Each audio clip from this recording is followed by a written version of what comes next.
Hey everyone, it's Kino here. Thanks for tuning in to Living the Yogi's Life. Today I want to talk with you about what is the essence of what it means to be a yogi in the world. Think about this. Just because you're doing the practice, does this make you a yogi? Does it make you a yogi in the world if you can put your leg behind the head? What qualifies you to really be an ambassador of the yoga lifestyle? Each time you get on your yoga mat, it's almost like you're taking a vow, you could say, to live a more peaceful life.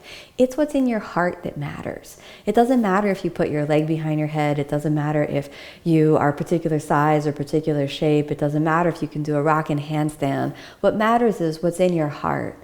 To be a yogi means to be humble, to be kind, to understand how to do the right thing, especially in moments of difficulty, how to always think about the moral and higher ground in each situation.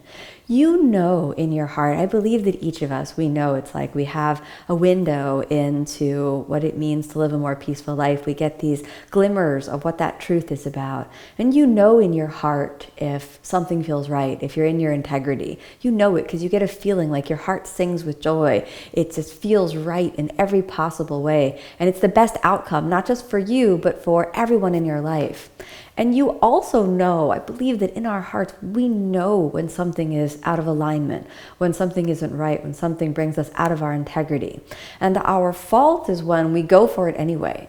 To be a yogi means to recognize the temptation of self-interest, to recognize the temptation of, taking things for granted. To be a yogi means to be grateful and to be consciously aware in every moment so that we can be humble, so that we can be kind to one another. The purpose of yoga is not a competition. Yoga is not meant to glorify anyone. We're just here doing the practice. Everybody's the same. We get on the mat, we do the practice. Some people, they're strong. Some people, they're flexible. Some people, they have great endurance. Other people, they don't have such good endurance. It's just like that.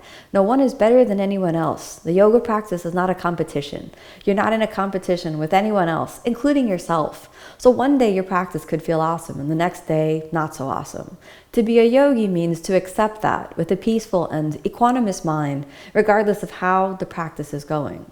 So think about this when you're doing the practice. If you're a really, really strong practitioner, then speak positive words of encouragement to your community. Say you have just a really rockin' physical practice. You can do amazing handstands and your back bends are amazing and your leg behind the heads are unbelievable. Well, then take a look at the people next to you, the people who are struggling, and lend them a helping hand and speak positive words of encouragement.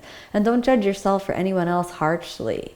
Think about how important it is to speak with kindness and humility in each moment, to understand that when you're strong, the purpose of your journey is not to get to the top of that mountain as fast as you can, but when you're strong and people next to you need a hand, your job in that moment is to reach out and pick them up too, so that they can make the journey, so that we can come into it together.